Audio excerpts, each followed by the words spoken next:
মুসলমানের ঘরে জন্ম নেও নাই, তোর মা মুসলমান না, তোর বাপ মুসলমান না, তোর 12 বছর মুসলমানের পরিবারে বড় হয় নাই, তো আল্লাহকে ভুললি কেন? আল্লাহকে ভুললি কেন? যা, কোন শয়তান তোকে আল্লাহ ভুলাই দিল? হাইওয়ান, মাকে চিনো, খালারে চিনো, সাসারে চিনো, জ্যাঠারে চিনো, মামাকে চিনো, ফুফাকে চিনো, শালারে চিনো, দুলাবাইরে চিনো, রাত চিনো, দিন চিনো, বেড়া চিনো, বেড়ি চিনো, আল্লাহ চিনো না কেন? হ্যাঁ, আল্লাহ চিনো না কেন? এই বেনামাজি, বলো, দাঁড়া বেটা, বেনামাজি গুলা দাঁড়া,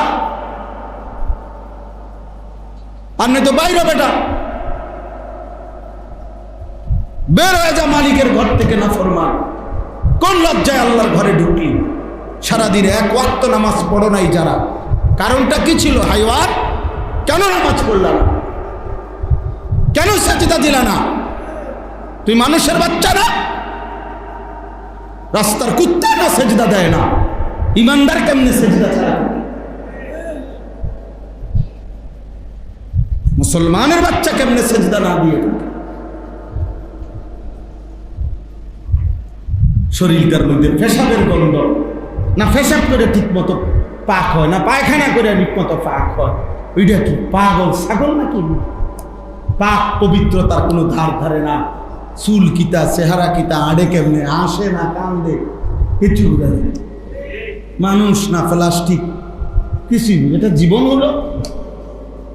এটা একটা কথা হলো মিয়া? জীবনের একটা সৌন্দর্য থাকবে না? জীবন মানে শুধু কুগা ভাত খাওয়া, কয়টা টাকা রোজগার করা, এরই নাম জীবন? তো বলেন ভাইয়া, ভেবে দেখো, ছেলেরা ভাবো, কেন নামাজ পড়বা না? সমস্যা কোথায়? তোমারে কোন শয়তানে কামড়াইছে? কোন জানোয়ারে কামড়াইছে তোমারে? তুমি সেজদা দিবা না কেন? সমস্যা কি তোমার বলো? আল্লাহর ফেরেশতা যদি একটা লাথি দেয় কি করবা তখন? একটা আছাড় দেয় যদি, কি করবা তখন? হ্যাঁ, 1 সেকেন্ডের জন্য যদি আল্লাহ নিরাপত্তা তুলে নেয়, বেঁচে থাকার অধিকার তুলে নেয়, কোন আব্বার ক্ষমতা আছে রাখা? তো তাইলে আমি কেন না ফরমান করি? আল্লাহকে সেজদা না দেওয়া এর চাইতে জঘন্য, নিকৃষ্ট আর কি? ওই জানোয়ারের চাইতে নিকৃষ্ট। আরে আমি তো বলছি মিয়া জানোয়ার, অত জানোয়ারও না। নবীজি বলেন, কসম আল্লাহ, দুনিয়া আল্লাহ তাআলার নিকট, তোমাদের নিকট এই মরা ছাগল যতটা নিকৃষ্ট, তার চাইতে নিকৃষ্ট, তার চাইতে তুচ্ছ, আহ্বান, তার চাইতে তুচ্ছ আল্লাহর কাছে কিছুই নাই। তাইলে তামাম দুনিয়া একদিকে, কায়নাত, ইমান আরেকদিকে। ইমানের দাম বেশি। কিসের দাম বেশি বলেন? ইমানের দাম বেশি। এই জন্য ইমান, ইসলাম এটা শ্রেষ্ঠতম নিয়ামত, এটা সবচেয়ে বড় নিয়ামত, এটাই সবচেয়ে বড় দৌলত। আল্লাহ তাআলা যাকে এই নিয়ামত দিছেন, তো তাকেই আল্লাহ তাআলা সর্বশ্রেষ্ঠ নিয়ামত দান করেছেন। কোরআনুল কারীমের মধ্যে আছে, ওয়া আসবাগা আলাইকুম নিআমাহু যাহিরাতান ওয়া বাতিনা। আল্লাহ তাআলা তার বান্দার উপরে প্রকাশ্য এবং গোপন সমস্ত নিয়ামত পূর্ণ করলেন। কি করলেন? পূর্ণ করলেন। আসবাগা অর্থ হলো পূর্ণ করলেন। এখন তাফসীরের মধ্যে আছে, এই পূর্ণ করলেন কখন বলা যায়? একজন ব্যক্তি মনে করেন পেট ভরে ভাত খাইছে, তো এতেই নাকি? একজন ব্যক্তি বাড়ি ঘরে যা বানাইতে চাইছে, ফার্নিচার, সব কাজ শেষ করতে পারছে, এটাই না। তো তাফসীরের মধ্যে আছে, যাকে আল্লাহ তাআলা ঈমানের দৌলত দান করছেন, তাকেই একমাত্র আল্লাহ তাআলা তার নিয়ামত পূর্ণ করেছেন। কাউকে তো আল্লাহ তাআলা গোটা দুনিয়া দিছেন, অনেক বড় দেশের বাদশাহী দিছেন, তো ঈমান দিলেন না, তো তাকে আল্লাহ তাআলা পূর্ণ নিয়ামত দেন নাই। আর কাউকে আল্লাহ তাআলা ঈমান দিয়েছেন কিন্তু গোটা দুনিয়া কিছুই দেন নাই, তবুও তাকে আল্লাহ পূর্ণ নিয়ামত দান করছে। ঈমান একাই পূর্ণ নিয়ামত, মুকাম্মাল নিয়ামত। দুনিয়া বাকিটা আপনি যত বেশি অর্জন করেন আর যত কমই অর্জন করেন, আপনাকে রাইখেই যাইতে হবে। খুব বেশি সম্পদও রেখে যাইতে হবে, খুব সামান্য সম্পদও কি রেখেই যাইতে হবে, খালাস।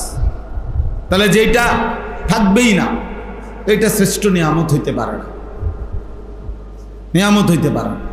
জিনাতুল হায়াতিদ দুনিয়া, এটা দুনিয়ার সৌন্দর্য। জাহারাতুল হায়াতিদ দুনিয়া, দুনিয়ার ফুল। আল্লাহ বলছে দুনিয়ার এই সবটা একটা ফুলের মতো। ফুল যেমন খুব সুন্দর হয়ে ফুটে, 2, 4, 5, 10 ঘন্টা পরে আবার বিবর্ণ হয়ে যায়, মলিন হয়ে যায়। তো দুনিয়ার মত যেমন চমৎকার সোফা, এখন কেমন এই যে বার্নিশ বর্নিশ এগুলো সব উঠে গেছে, এখন তো এগুলো ভালো লাগতেছে। যে প্রথম যেদিন এটা বানাইছিল সেদিন তো আরো ঝকঝকে তকতকে ছিল এই যে সোফা, এটা এখন তো এটা বিবর্ণ, তা আবার বার্নিশ করতে হবে। কথার কথা। তাইলে এক মানুষের জীবনের শ্রেষ্ঠতম সম্পদ ঈমান, ইসলাম, মুসলিম পরিচয়, মোমেন পরিচয়। যে ব্যক্তি এই পরিচয় থেকে ছুটে যায়, শিরিক করে, কুফর করে, ফেরেশতা যেন তাকে 7 আসমান থেকে ছুঁড়ে মারে, তারা যেন মাথা তুললে আসার বার যা। কোরআন শরীফ আছে, ওয়া মান ইউশরিক বিল্লাহ ফাকান্নামা খাররা মিনাস সামা। যে আল্লাহর সাথে শিরিক করবে সে যেন আসমান থেকে পড়ে গেল, সে যেন আসমান থেকে কি হয়ে গেল, ছিটকে পড়ল। মানে অনেক উচ্চে যার মর্যাদা ছিল সেই মর্যাদা থেকে সে ছিটকে পড়ল। যে শিরিক করল, যে আল্লাহকে ত্যাগ করল, যে ইমানের বাঁধন থেকে ছুটে গেল, ইসলামের বন্ধন থেকে ছুটে গেল, এটা বড় বিষয়। এজন্য এক মানুষের খুব খেয়াল করা উচিত, ইমান যাতে আমার ক্ষতিগ্রস্ত না। এই বাচ্চা এগুলো কি জন্য আনলেন আপনারা, বুঝলাম না। হঠাৎ এগুলোর বাইর করে দেন, ছোটো ছোটো একেবারে পিচ্ছি বাচ্চা যেগুলো তো দরকার নাই ওদের, ওগুলোর ওই যে মাঠে খেলতে কোন ডিস্টার্ব করে বারবার। জি, তো এই জন্য বললাম বারান্দায় বসায় দেন, অথবা ওইখানে খেলতে কোন, ওদেরকে বুঝাইয়া বলেন বাচ্চাদেরকে যে তোমরা খেলো। তো এই কারণে আমি বললাম ঈমান, কুফর, শিরিক, নিফাক, এই 3টি কারণে ঈমান ক্ষতিগ্রস্ত হয়। কুফরি করলে, শিরিক করলে, মুনাফিকি করলে। একজন মুসলমানের এটা জানা উচিত, কি কারণে কুফর হয়, কি কারণে শিরক হয়, কি কারণে মুনাফিকি হয়। মুনাফিকি আমরা মামুলি মনে করি, ইসলাম অনেক বড়, জানার অনেক বিষয়। আপনাদের যদি গুরুত্ব থাকতো, প্রয়োজন থাকতো, নিজের ঈমান, আমল, আখিরাতের ফিকির থাকতো, তাহলে এই পৃথিবীর সবচেয়ে ব্যস্ততম মানুষ হইতো উলামায়ে কেরাম। ইমাম সাহেব তখন শ্বাস ফালানোর, দম ফালানোর টাইম পাইল না। এখন তো ইমাম সাহেবের কাম নাই। নামাজের 2 মিনিট আগে মসজিদে ঢোকে, 2 রাকাত সুন্নত পড়ে ইমাম সাহেব বাইরে নিজের কামরায় চলে যায়। কারণ কাজ তো নাই, জনগণ তো সালাম ফিরানো পর্যন্ত ওনাদের তো আর কোনো জানার কিছু নাই, শেখার কিছু নাই, ওনাদের তো কোনো প্রয়োজন নাই। ওনার দোকানে কাস্টমার, বাড়িতে রেডি হইয়া বসে রয়েছে, বিয়ার দেব, বুঝলেন না কথা, গরু গোসল করাই তৈব। তো ওনার দরকার হইলেও বিয়া, ওনার দরকার হইল বাপ, ওনার দরকার হইল দোকান, চা, বহন, বিড়ি। উনি আখেরাত দিয়ে করবে কি? উনি পরকাল দিয়া করবে। যদি সে বুঝতো যে আমার হালাল হারামের মধ্যে আমার আখেরাত, তাহলে সে ঠিকই বারবার জিজ্ঞেস করত যে এই ব্যবসা যে করতেছি এটা হালাল না হারাম, এই পদ্ধতি হালাল না হারাম, আমি যে এটা করছি ওটা করছি। আমার কুফরি কি, শিরিক কি আমারে বলেন, নিফাকি কি আমারে বলেন, বিদআত কি, হারাম কি বলেন। আল্লাহ নবী সাল্লাল্লাহু আলাইহি ওয়াসাল্লাম বলছেন, 1 টাকা কারো অর্জন, কারো যেই কোনো সম্পদের মধ্যে, কারো যেই কোনো উপার্জনের মধ্যে 1টি দিরহাম যদি হারাম হয়, তাহলে ওইটা যতক্ষণ তার কাছে থাকবে তার কোনো ফরজ নফল কোনো ইবাদতই কবুল হবে না। এটা স্পষ্ট হাদিস। এই জন্য এই সুদখোর, কিস্তিখোর এগুলো হাসরের মাঠে গেলে না বুঝে, এখনো না মনে করে ভাত খায়, ঘুম যায়, পেশাব পায়খানা করে, বুঝেন না কথাটা? মনে করছে যে শুকিয়ে আছে। আর বেটা গরু ছাগলও তো শুকিয়ে আছে, কুকুর বিড়ালও তো ভাত খায়, ঘুম যায়, পেশাব পায়খানা করে, এগুলোরও তো বাচ্চা কাচ্চা হয়। গরু ছাগলের বাচ্চা কাচ্চা হয় না? তো কি আমনে একের বেশি শুকিয়ে আছে? আমরা সুখ কই, সবের জ্বর, ঠান্ডা, কাশি সারা দেশে। এখন বাচ্চা কাচ্চাদের শুধু ঠান্ডা লাগিয়ে রয়েছে, ঠিক না? তো এই পরিমাণ যদি গরু ছাগলের ব্যারাম হইতো কি অবস্থা? আমরা মানুষের বর্তমান যে পরিমাণ ব্যারাম, এর যদি 50%, 20%ও যদি আমগো গরু ছাগলের রোগ হইতো, এগো চিকিৎসা করতো কে আর আমগো চিকিৎসা করতো কে বলে? তাইলে জীবন মানে এটা না, জীবন মানে আখিরাত। মুমিনের জীবন আখিরাত। ওয়া ইন্না দারাল আখিরাতা লাহিয়াল হায়াওয়ান, নিশ্চয়ই আখিরাতের ঘর জান্নাত, আল্লাহ বলছে সেটাই কেবল জীবন, সেটাই জীবন। মানুষ বাস স্টেশনে পুরা নিশ্চিন্ত, তৃপ্ত, স্বস্তি ফেলে না। ট্রেন স্টেশনে পুরা স্বস্তিতে, আরামসে, নিশ্চিন্তে বসে না। বাসে, ট্রেনে চলার পথে ব্যস্ততার ভিতরে মানুষ কোনোভাবেই যে না ভাই ঠিক আছে ভাই, জলদি জলদি সারো, ঘরে যাই, আগে ঘরে গিয়ে একটু ফ্রেশ হব, ফ্রি হব, জামা খুলবে, গেঞ্জি খুলবে প্রয়োজনে, তখন একটু বসে আরাম হয়, যা। তো দুনিয়া তো এমন, দুনিয়া তো এমনই। প্রকৃত আরাম, নিশ্চিন্ততা তো আখিরাত। দুনিয়া তো কোনো রকম তাড়াহুড়া করে পার হওয়া। রাসূলুল্লাহ সাল্লাল্লাহু আলাইহি ওয়াসাল্লাম বলছেন, কারাকিবিন ইস্তাযাল্লা তাহতা শাজারাতিন সুম্মা রাহা ওয়া তারাকা। দুনিয়ার সাথে আমি রাসূলের উদাহরণ ওই পথিকের মতো, যে পথিক কোনো সফরে রওনা দিচ্ছে, তো প্রচণ্ড রৌদ্র আর গরমের কারণে মাঝখানে সে একটি গাছের নিচে ছায়ার জন্য একটু সময় বসছে। তো কিছুক্ষণ গাছের ছায়ায় সে যখন ঠান্ডা ঝিরঝিরে বাতাস গায়ে লাগছে, একটু ঠান্ডা হইছে, তো একটু পরেই আবার আপন গন্তব্যে রওনা হয়ে গেছে। গাছটা গাছের জায়গাতেই কি রয়ে গেছে। আল্লাহ নবী সাল্লাল্লাহু আলাইহি সাল্লাম বলেন, দুনিয়াও ঠিক এরকম। মূলত আমি আখিরাতের গন্তব্যে যাচ্ছি, তো মাঝখান দিয়ে দুনিয়ায় অল্প একটু সময় আমারে পার করতে হবে, অপেক্ষা করতে হবে। এই জন্যই গাছের নিচের ছায়ার মতো কিছু সময়ের জন্য দুনিয়া অবস্থান করলাম, তারপরে আমি আমার আপন গন্তব্য আখিরাতের দিকেই রওনা হব। এই জন্য দুনিয়ায় থাকেই কতক্ষণ, শুধু কবরেই আছে কতক্ষণ বলে। মনে করেন আমাদের নবী সাল্লাল্লাহু আলাইহি ওয়াসাল্লাম, তিনি মক্কা থেকে মদিনায় হিজরত করেছেন যে বছর, ওই থেকে নিয়ে এখন পর্যন্ত হলো 1447 হিজরি। তাহলে 1447 বছর রানিং। বুঝিনি কথাটা? কত বছর? বদরের যুদ্ধ হয়েছে এর 1 বছর পরে, তো ধরেন 1446 বছর আগে, 1 বছর কমাইয়া ধরেন 1446 বছর আগে কি হয়েছে?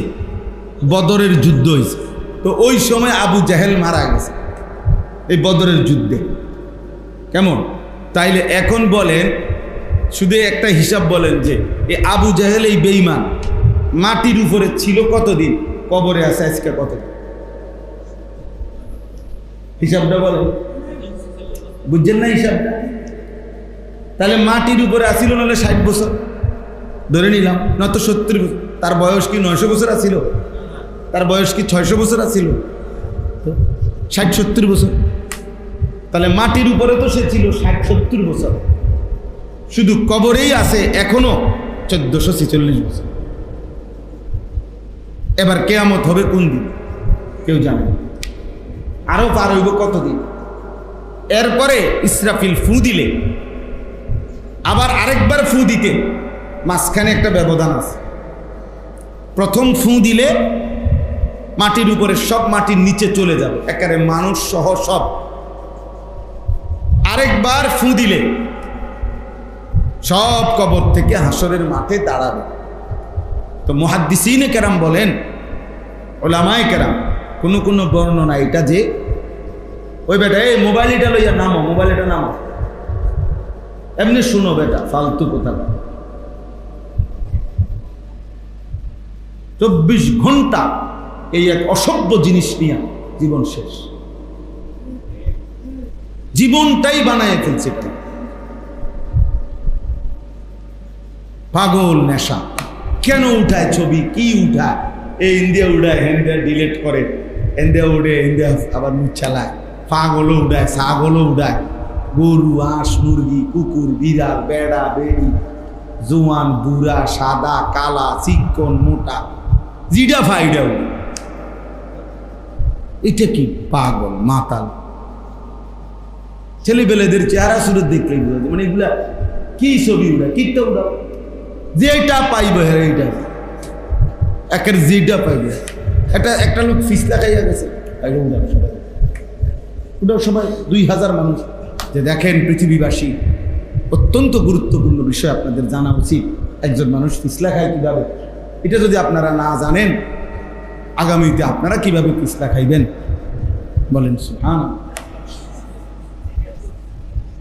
এটাও তো শিকার দরকার আপনারা। আফসুস, দুর্ভাগা এক জাত। এই সেদিন পত্রিকায় আসছে যে ওই যেই নোয়াখালীতে একজন প্রবাসীর যে পরিবারের 7 জন মানুষ পানিতে ভাইসা গেছে, মাইক্রোটা, আহা কি হৃদয় বিদারণ দৃশ্য। ওই লোক একটা কথা বলছে যে আমি কত শত মানুষকে ডাকলাম একটু ধরবার জন্য, সবাই ছবি উঠাইতেছে। এটা বলছে এই লোক যে হাজার হাজার মানুষ সবাই ছবি উঠাইতেছে, সবাই। আহারে মানুষ কেন ছবি উঠাইবে? আচ্ছা এতগুলো মানুষ ধরিলে কিছু তো, একটা মানুষ হয়তো, 2টা মানুষ, আরো 2টা মহিলা বাঁচ, আল্লাহরই ফায়সালা, যা তা তো আল্লাহরই ফায়সালা। কিন্তু আমাদের বাহ্যিক কথা। আরো একবার 1-2 বছর আগে আপনার খুব সম্ভব ওই ফেরি ডুববা গেছে এই আরিচা পাটুরিয়া ঘাটে। তো ফেরির মধ্যে ট্রাক, লরি, এগুলো সহই তো ডুববা।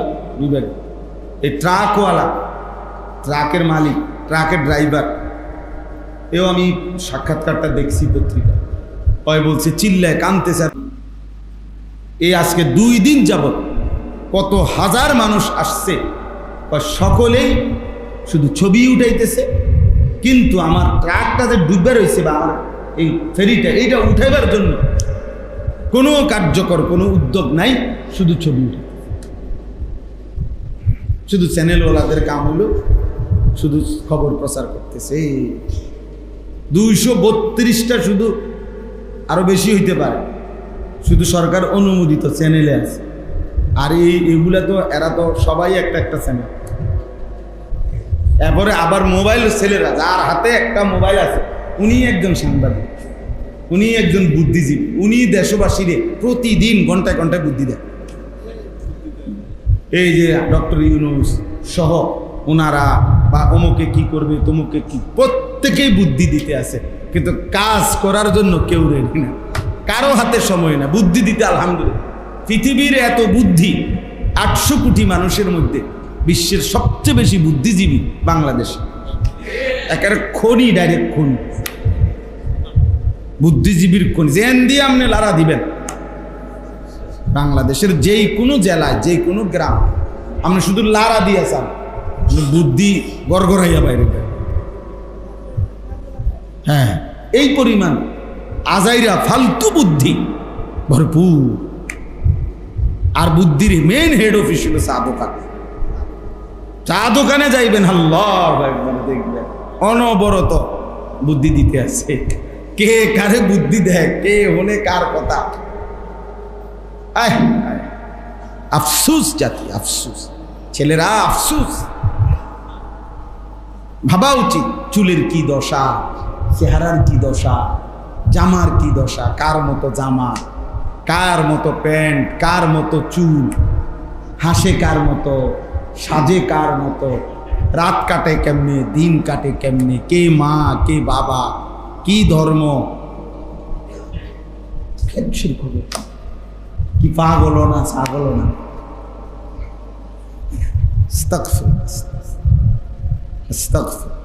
একেবারেই লাওয়ারিস। অনেক ছেলে পেলের চেহারা দেখলে বোঝা যায় চলাফেরা মূলত তার কোনো অভিভাবক নেই, বেওয়ারিস আর কি, লাওয়ারিস। তার মূলত কোনো অভিভাবক কিচ্ছু নাই, নিজে নিজেই একা একাই বুদ্ধি, এই নিজের মতোই চল। যেই মাসে যেমন মন চায় চুল, যখন যেই জামা ভাল লাগে, যখন যেই শার্ট ভাল লাগে, যখন যেটা ভাল লাগে, যখন যেই চেহারা কাটিং, যখন যেটা ভাল, তার এবার বাধা দিবে কি? তার তো মাই নেই, তার তো বাপে নেই, তার তো কোনো সৃষ্টিকর্তাই নেই, তার তো কোনো নবী নেই, তার তো কোনো দিন নাই, ধর্ম নাই, তার তো কোনো শরীয়ত, তার উপরে কর্তৃত্ব প্রভাব বিস্তার করার মতো তো কারো ক্ষমতাই নেই। সে তো বুঝাইছে আমি আজাদ, আমি মুক্ত, আমি স্বাধীন, আমি জন্তু জানোয়ারের মতো, আমার কোনো নিয়ম কানুন। এটা জীবন হইতে পারে না, কমপক্ষে এটা মানুষের জীবন নয়, ইনসানের জীবনে নয়, ইনসানের জীবন। আল্লাহ তাআলা কোরআনুল কারীমের মধ্যে বলছেন আমি মানুষকে সৃষ্টি করেছি। আবার আল্লাহ তাআলা এর পরের আয়াতে বলছে আমি সৃষ্টি যেমন আমি করেছি, আবার আমি চলার পথ, চলার রাস্তা আমি নিজে বলে দিয়েছি। ইন্না খালাকনাল ইনসানা মিন নুতফাতিন আমশাজ নাবতালিহি ফাজআলনাহু সামিআন বাসীরা। আল্লাহ বলেন আমি বীর্যের ফোঁটা থেকে মানুষকে সৃষ্টি করেছি পরীক্ষা করার জন্যে। আমি তাকে চোখওয়ালা বানিয়েছি, আমি তাকে কানওয়ালা বানিয়েছি। চোখ নাক কান মানে বুঝ, বুদ্ধি, দেমাগ, আক্কল, ফতার, হ্যাঁ, বুদ্ধি বিবেচনা আমি দিয়েছি। আবার ইন্না হাদাইনাহুস সাবিলা, চলার রাস্তা আমি বলে দিয়েছি। আল্লাহ যেন বললেন সৃষ্টিও আমি করেছি, হায়াতও আমি দিয়েছি, চোখ নাক কান অঙ্গ প্রত্যঙ্গ আমি দিয়েছি, সময়ও আমার দেওয়া, সুস্থতাও আমার দেওয়া, রাত দিনও আমার দেওয়া, তুমিও আমার, তোমার জিন্দিগিও আমার, তোমার সময়ও আমার, তোমার শরীরও আমার, তোমার সুস্থতাও আমার। তোমার জন্য আমি আল্লাহ গন্তব্য কি, করণীয় কি, বর্জনীয় কি, করবা কি, ছাড়বা কি, উচিত কি, অনুচিত কি, সব আমি বলে দিয়েছি। বলে নাই? কথা বলেন না? ইম্মা শাকিরান ওয়া ইম্মা কাফুরা। রব্বুল আলামিন বলেন সব ব্যবস্থাপনা করে, সব ইন্তজাম করে এবার আমি শুধু দেখছি কে কে আমার কৃতজ্ঞ বান্দা আর কে কে অবাধ্য বান্দা। ঠিক আছে, চলো